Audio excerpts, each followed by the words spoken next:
My mom used to say, girl, time to look around, you pregnant. You allergic to dick or you just look at it and get pregnant. I mean, I was finna say it must be some.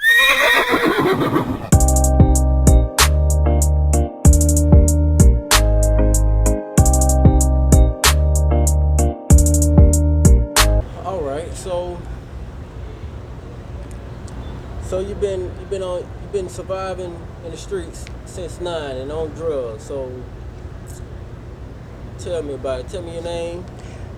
My name is Kimberly, and I was my mother's only child. And I was very spoiled. And I started hanging out in the streets. I didn't want to hang out with my age group. I was 9. I'd rather hang out with people that was 4 and 5 years older than me. My age group was no fun. And I started smoking cigarettes with the people that I was socializing with, and then it ended up turning into drinking beer. My first beer was a can of Old English, and then it graduated to weed.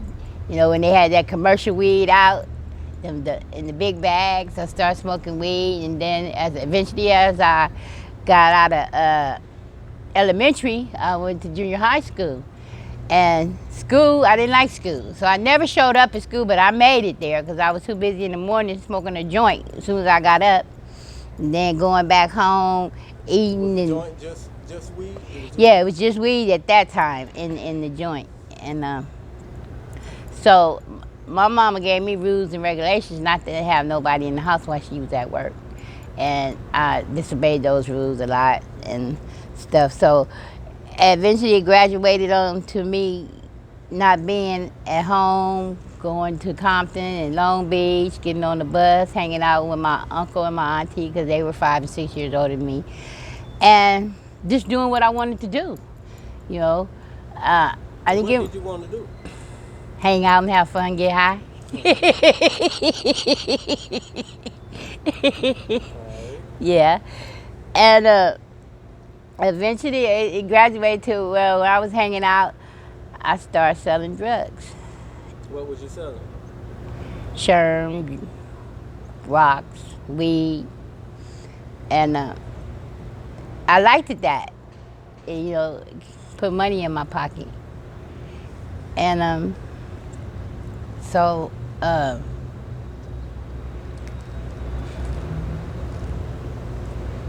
it was kind of hard, but it wasn't hard because you couldn't tell me nothing. I was stubborn, hard-headed. I did what I wanted to do. But the good thing about it, when you be out in the streets on drugs, your family, some families disown you. My family didn't disown me. They loved me unconditionally. They knew what I was doing out there in the streets, but all they could do was pray for me. They still open the doors for me that I can come home, eat, sleep. When I got tired of eating, sleeping, I get back bored, and I go back into the streets and did what I did. But I had ended up getting pregnant at 17 with my oldest daughter, and I had her at 18. And saying all that to say, I got 9 kids, and my kids love me unconditionally. And I brought one daughter home from the hospital. The rest I didn't bring home from the hospital. They were born dirty, and them kids didn't ask to come in the world like that. So you was on drugs through all your pregnancies except for one? Yes, I was on drugs through all my pregnancies except for one. And I've been very blessed because I say that to say in them time of days when you have a child and it's under influence, they supposed to charge you with child endangerment. And you go to jail, you do time, but I never got charged. They just wouldn't let me bring my kid home and went to child services. But my family had my back, and my mother raised 3 or 4 of my kids. My grandmother raised them. And so the good thing about it, I had a baby in the dope house. In the dope house. So what, you was going to cop and just your water broke or something? Or I was pregnant and I was getting high, and one night I was just stressed out, and I didn't want to go home, and it was raining, and I knew I was having labor pains, and I went to my friend's spot, and I had some money at that time, and I kept it to myself. My water bag was leaking, and I sit at the table, and I just kept buying dope, and smoking it. And to when the daytime came, when it got morning time, I couldn't take the pain no more. Nobody in the house knew that I was going through that. So I caught myself going to the store to buy cranberry juice or vitamin pack, knowing that I know this is not going to clean my system to have this baby by the time this baby comes. But I did that anyway. And by the time I got to the store, my water bag busted all the way. And then, So wait, let me just interrupt. Let me make sure I got this picture correct. So you sitting in a dope house, yes, drinking and smoking, yes. and leaking. No, it Your wasn't water bag. leaking like that. I was spotting. Okay. Okay, it wasn't leaking like you can notice it leaking. You know, I was in labor pain. I was in labor slowly but surely. You know, some women get into labor and their water bag bust and just totally a whole bust. Mine was slowly. It was a slowly process.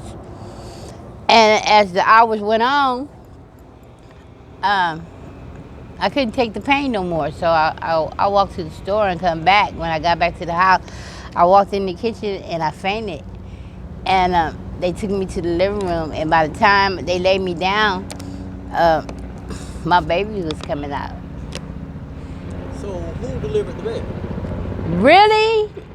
There was a man there that didn't do drugs that lived there. When the baby was coming out, the dispatcher, the 911 person on the phone, the baby was not breathing when the baby came out. And the dispatcher told the man what to do to get the baby to breathe. And the baby started breathing. By the time the ambulance got there, my baby's head was right here between my legs. So, and they took me to Long Beach Memorial. I mean, I am so glad that I got 8 girls and I had a son, that my kids didn't grow up like me. So how many baby daddies you got? I got 5 baby daddies. Yeah. I even had a daughter in prison at CIW.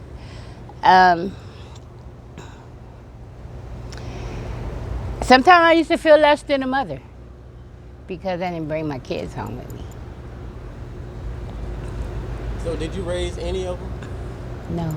Not even the one you brought home? No. My mother, great-grandmother, and grandma raised my kids. And I'm just blessed that, you know, they don't hold that against me, my kids. They really like for me to be there with them and spend more time with them.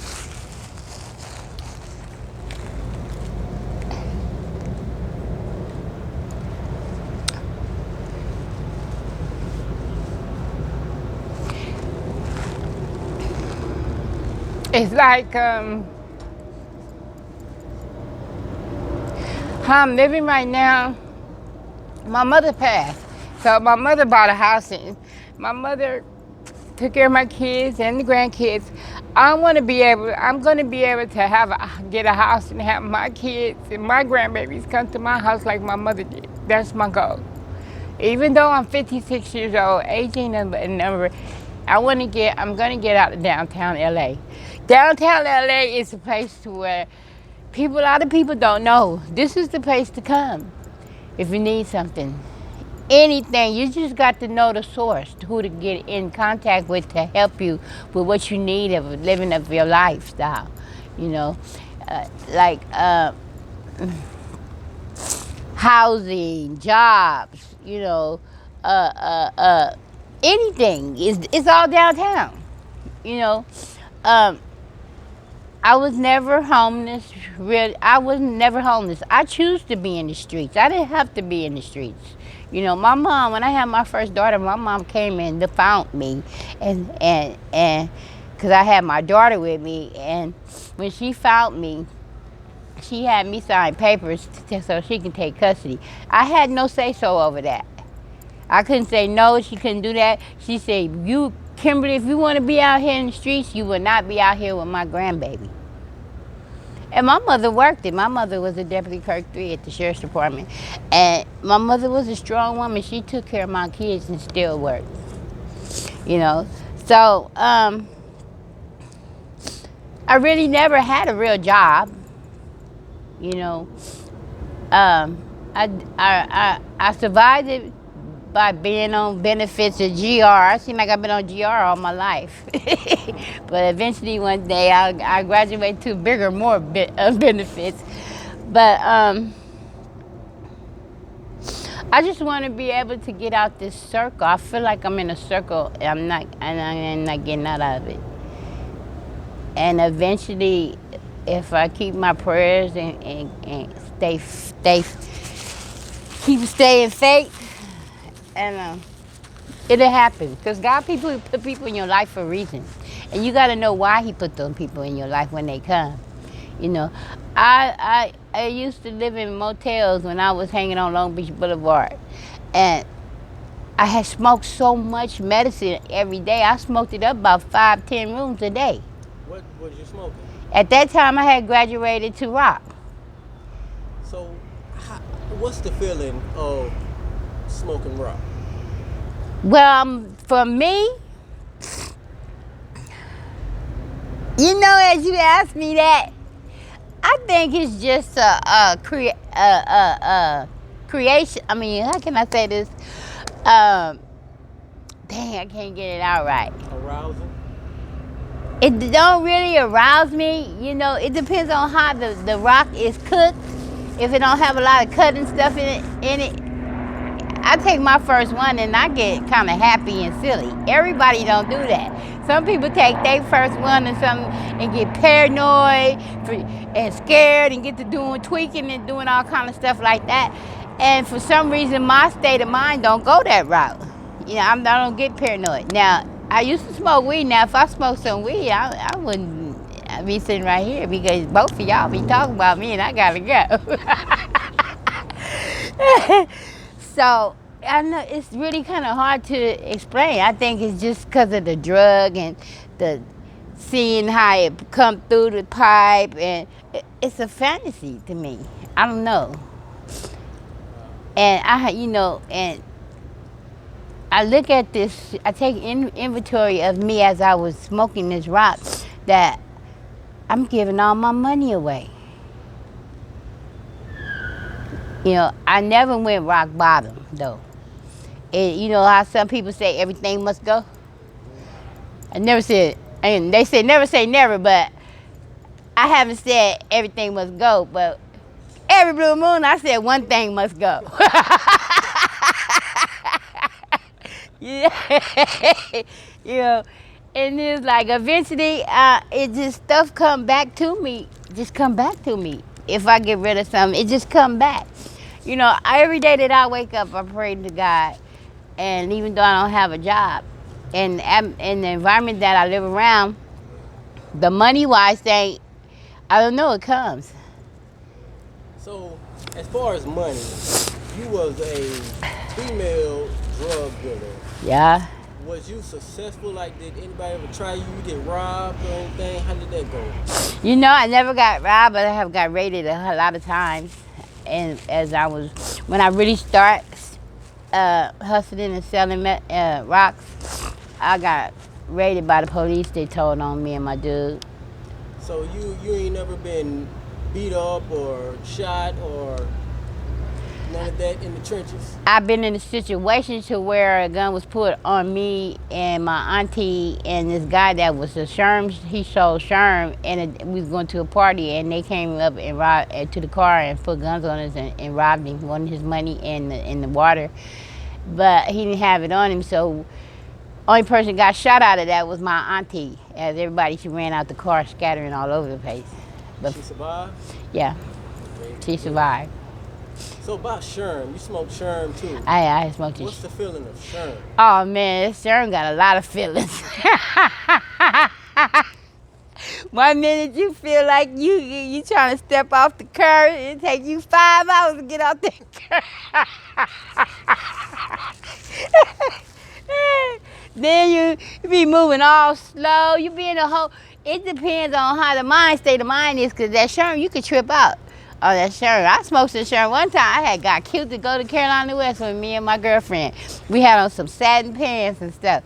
And I hit that Sherm and shit. I got them rolling in the alley in glass and didn't get cut. What? Yeah, you know, I don't know if you see people out here in downtown. They smoke that spice, and they get to doing all kind of imagination, take them to that demon, get in them. They get to thinking shit that's real, but it ain't real. Right now, hope I can give them some Yeah, I've been through some inspiration experiences on some of sure. not to go the route that I went to. They can stay in that good journey and So- that route of being what's the positive worst and get experience where you you need to had on go Sherm? instead of being out It's here. the worst experience I have, sir. Yes, Well, it wasn't the indeed. worst Positivity. experience. It came That's out what as we a good need. thing. Love I was wins House all. of Sherman. I was in a water bed. All and I right, got thank you for coming with us, Kim. Peace. I got sprayed with my first shot. I know I was high, but sure. I was in the water bed, but guess what? I wasn't in the water bed. What you mean? In a bed, regular bed.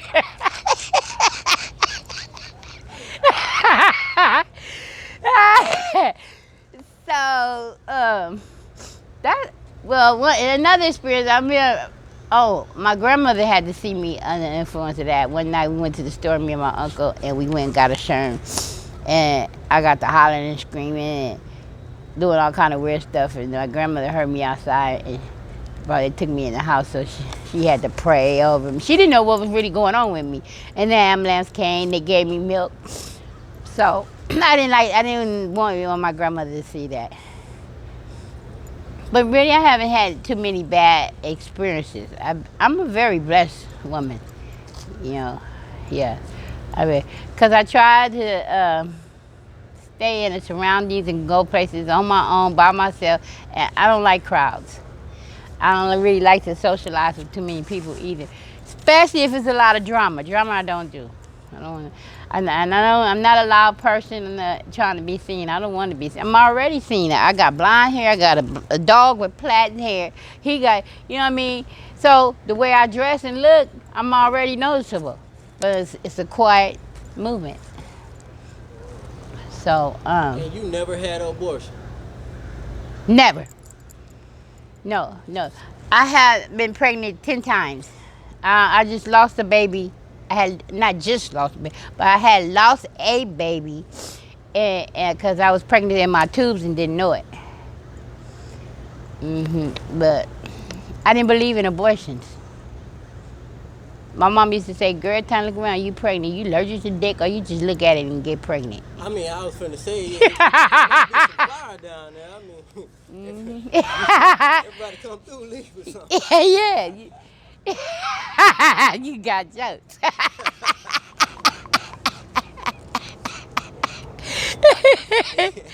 Okay. Did Inferno. Okay. So, Compton, Long Beach, and now down here. So, how is down here right now? Down, Skid Row. down here right now, I'm just glad I'm able to have a roof over my head, be able to support me and my dog, and do what I can to move on to get from downtown LA, to a bigger and better place, because with this virus going on, you got to be very careful who you deal with, who you talk to, who you be around, because this virus is just killing us all off. And it's crazy because of this virus been out for a long time. It's just now hitting our state. You know what I mean? It been out for long before they even start broadcasting it on the news. You know what I mean? They trying to kill us off, day by day, minute by minute. Yeah. So you said you want to get a house so that your grandkids can come, like your kids went to your mother and grandmother. Yeah. Do you have a plan? Well, my plan right now is I'm able to get my Section 8. Okay, and so My plan is to start saving up enough money to move on out of here. You know, I got all the resources. I just have to put footwork in it. Like if I put footwork in, if I put the footwork in it to get where I want to go to reach my goal to get out of downtown LA and get my own house like my mom did, because she had a job. If I put the footwork in like I had put the footwork in my habit, man, I put footwork in on my drug habit. All right, now. I put footwork in. I'll do overpay, overwork, all that. So tell me, if you was flat broke and you wanted to get high, how would you get some money to get high, or how would you just get what you wanted? To answer that question, I wouldn't do nothing scandalous. I wouldn't sell my body and nothing. It's the people I know that I could go to and ask for some money.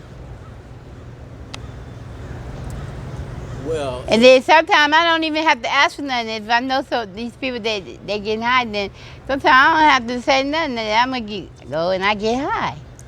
what you do? Smile at them? Give No, just be myself. No, I just be myself. See, there you go. No, I just be myself. I mean, sometimes it's not what you do; it's how you do it. It's who you know. You know what I mean? So what do you do? Like how much? I'm trying. It's like you don't have a job. Like, do you have any hobbies or anything that you get in? Like, what could you do to get money? As what I do every day now, I help this lady out with older people that's not able to use the bathroom on their own. I clean them, change their diaper, I clean their house, I cook their food for them, and I do that 5 days out of the week. And she helps me confiscates me with the money I need for right now. You're saving your money, right? Mm-hmm. Yeah. Well, you're going on your journey. Things looking up. I hope things get much better, and you Thank finally you. achieve that house. And we try to help out as much as we can. Thank you. All right. So, Miss Inferno, nice talking to you. Nice talking to you too. And hey, I will be back with some better improvement than what I got going on right now. So you're gonna bring us back some good news. Yeah. All right. Cool. And a different story on some other things that's positive for those out there that's looking at me and listening to me, especially the younger ones that's growing up right now. Hope I can give them some inspiration of not to go the route that I went to. They can stay in that good journey, in that route of being positive and get where they need to go, instead of being out here in the streets on drugs and alcohol. Yes, indeed. Positivity. That's what we need. Love wins all. All right. Thank you for coming with us, Kim. Thank you. Peace. Peace.